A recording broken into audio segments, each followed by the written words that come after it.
여러분 안녕하십니까? 헬로티비 뉴스입니다.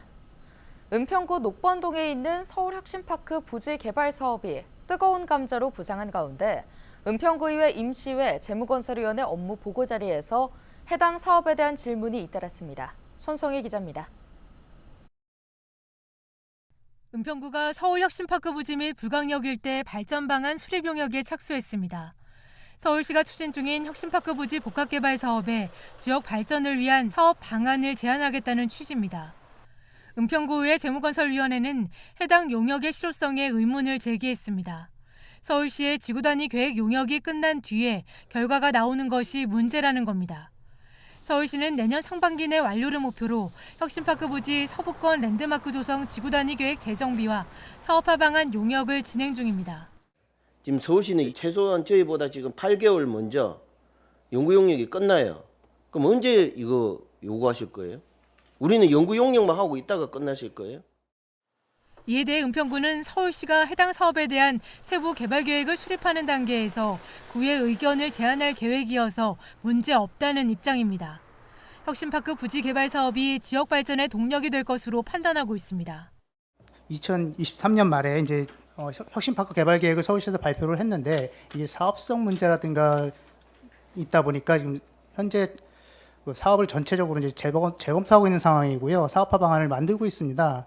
그래서 서울시에서 계획하는 내용에 맞춰서 저희도 선제적으로 구 발전 방안을 만들기 위해서 지금 용역을 시행하게 됐습니다. 6억 원이라는 용역 비용이 과도하다는 지적도 나왔습니다. 기초단체 예산 범위에서 6억이나 들여서 구 관리수관도 아닌 시 관리수관을 용역을 하는 것이 맞느냐라는. 구의회는 또 지역 주민들의 목소리를 충분히 반영해달라고 요구했습니다. 시민들이 이용하는 공간인데 일방적으로 추진하다간 행정에 대한 불신만 쌓일 거라고 우려했습니다. 혁신파크 공공성을 지키는 시민 모임은 혁신파크 부지 상업 개발에 반대하며 20일 넘게 천막농성을 이어가고 있습니다.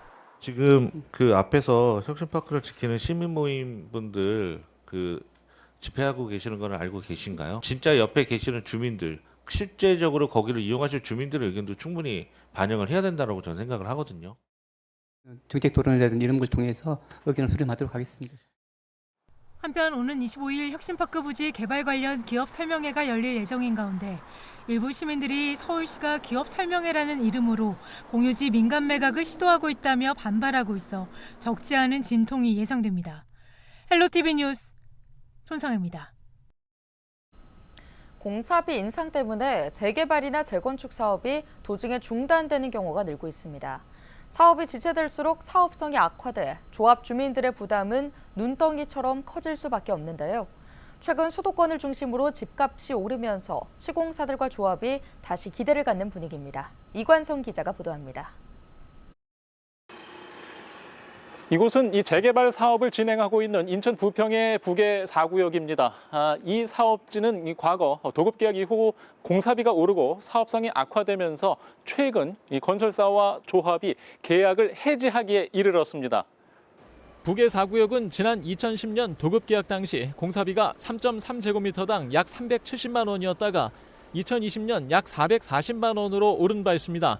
이후 조합 내 갈등과 이주 보상 협상이 쉽게 풀리지 않으면서 착공이 늦어졌고 사업 기간도 늘어났습니다.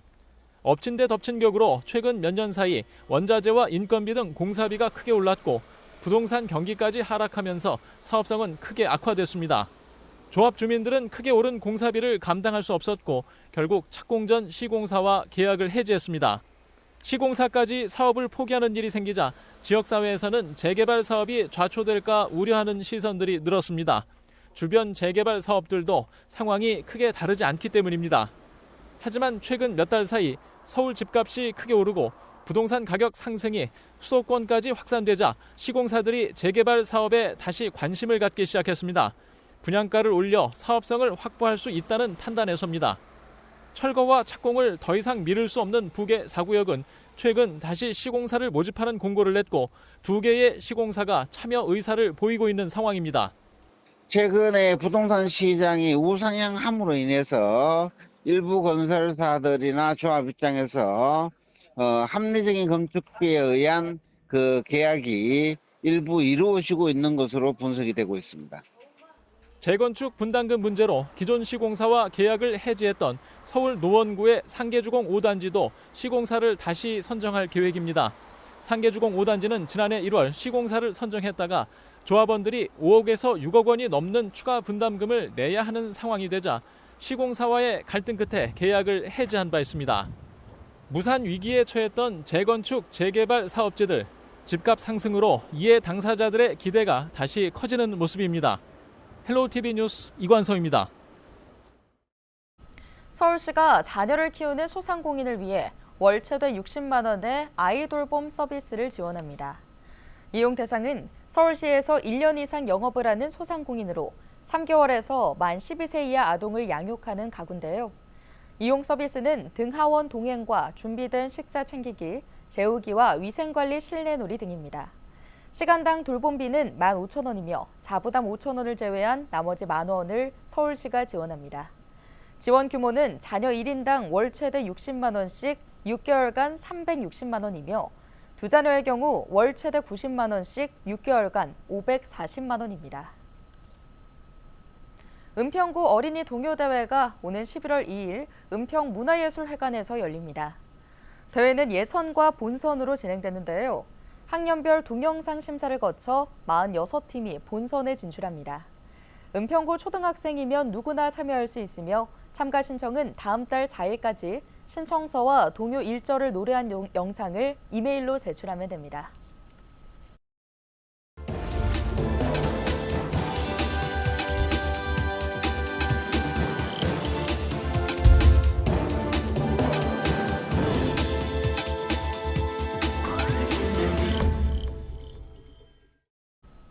케이블 TV 공동기획 지역을 살려라 시간입니다.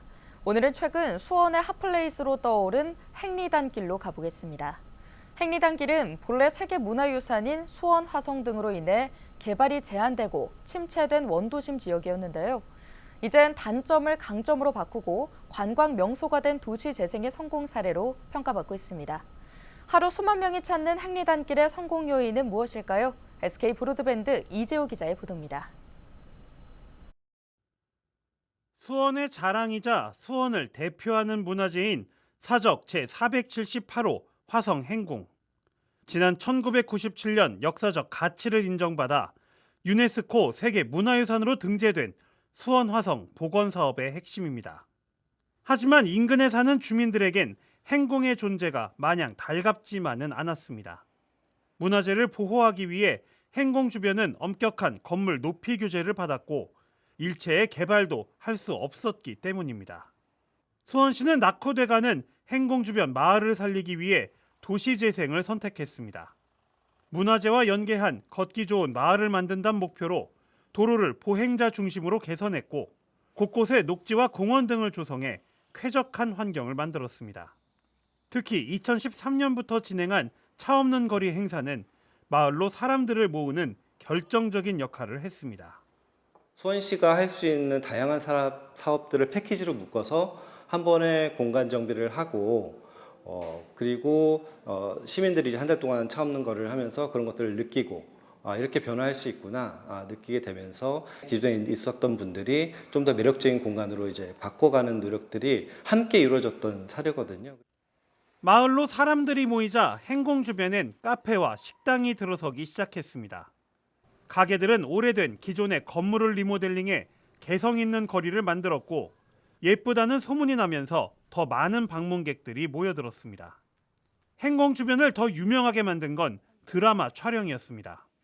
선제업고 튀어와 이상한 변호사 우영우 등을 행궁동 일대에서 촬영하면서 촬영지를 찾는 발길은 끊이지 않고 이어졌습니다. 방문객들이 오시다 보면 또 불편한 점이 있다 보니까 지도도 좀 만들어 보기도 하고요. 또 요즘 외국인들도 많이 오시더라고요. 그래서 외국인들을 위한 표기도 좀 많이 하고 젊은 세대 그리고 가족들이 같이 오다 보니까 거기에 맞는 것을 따라가기도 하기도 하고 그렇게 하고 있습니다. 화성 행궁이란 문화재와 다양한 먹거리, 스토리까지 갖추게 된 행궁 주변은 연령과 관계없이 전 세대에게 사랑받는 수원의 대표 명소가 됐다는 평가입니다. 개인적으로 한옥이나 한복 이런 거에 관심이 너무 많고 좋아하는데 요 한옥을 개조한 카페가 있다 보니까 이런 것들이랑 자연이 어느 정도 친화적으로 맞물려가지고 훨씬 더 보기 좋은 형상을 띠고 있다고 생각합니다. 주어진 여건에서 최선의 결과를 만들어낸 화성 행궁 주변 행리단길. 이제는 전국적으로도 성공한 도시 재생의 모범 사례로 손꼽히고 있습니다. BTV 뉴스 이재호입니다. 앞서 보신 것처럼 수원 행리단길이 도심 재생의 성공 사례로 주목받고 시민들에게 인기를 끌면서 새로운 과제가 등장하고 있습니다. 바로 임대료 상승과 젠트리피케이션 문제인데요. 수원시가 건물주와 임대료 협약을 체결하고 프랜차이즈 입점 제한 등 대책을 서두르고 있습니다. 지속 가능한 모델이 될 수 있을지 주목받고 있습니다. 계속해서 SK 브로드밴드 주하영 기자입니다. 수원 행리단길이 유명세를 얻으며 올라간 건 월세입니다. 오르는 월세를 감당하지 못해 문을 닫는 가게는 늘었습니다. 개성 있는 상점이 문을 닫고 프랜차이즈로 바뀌는 곳도 하나둘 생기고 있습니다. 사람들이 처음에는 막 되게 젊은 사람들 많이 끊으니까 저들 잘고 또 들어왔다가 새를 또 비싸고 막상 해보면 또 생각보다 틀리고 하다 보면 못 견디고 가는 경우도 있고. 최근에는 개업한 점포보다 폐업하는 점포가 증가하는 추세입니다. 2021년 개업한 점포가 21개에서 2023년 18개로 꾸준합니다. 반면 폐업한 점포는 2021년 14개에서 2023년 36개로 2.6배나 늘었습니다. 개업 이후 영업을 지속하는 기간도 점점 짧아지고 있습니다. 점포 생존율이 눈에 띄게 떨어지고 있는 겁니다. 2021년에 1년 생존율 84, 2022년 56으로 뚝 떨어지더니 2023년 52까지 내려갑니다.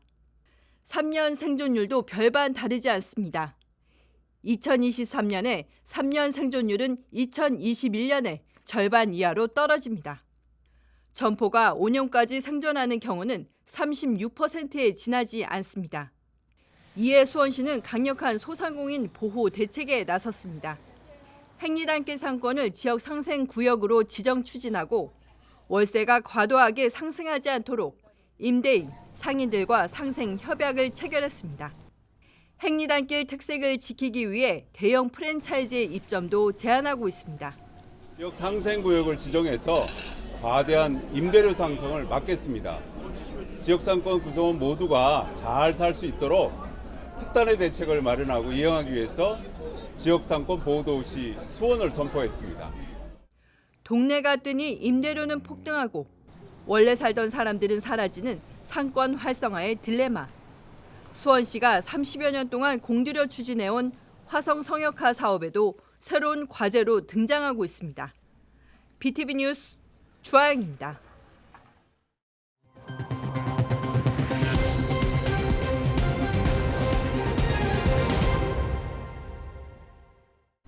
도시 해설사와 함께 산행을 하며 도시의 역사와 식물 등에 대한 설명을 들을 수 있는 신정산 따라 소소한 걷기가 다음 달 25일 열립니다. 이번 걷기 코스는 양천구청역에서 출발해 정랑고개와 장군정을 지나 신정 내거리역에 도착하는 6.5km 코스로 2시간 정도가 소요되는데요. 걷기 행사에는 둘레길 여행 작가인 강세훈 강사 등 도시 해설사와 걷기 봉사단이 동행해 코스 주변 지명과 역사 이야기를 들려줄 예정입니다. 참여를 원하는 구민은 오는 25일부터 카카오톡 플러스 친구로 소소한 걷기에서 예약할 수 있습니다. 내년 서울시의 생활임금이 시급 11,779원으로 결정됐습니다. 서울시는 지난 9일 노동자단체와 전문가 등으로 구성된 서울시 생활임금위원회 심의를 거쳐 물가 상승률 등을 고려해 이같이 결정했다고 밝혔는데요. 이번에 확정된 서울시의 생활임금은 내년 1월 1일부터 1년간 적용됩니다. 오늘 준비한 소식은 여기까지입니다. 함께해 주신 여러분 고맙습니다.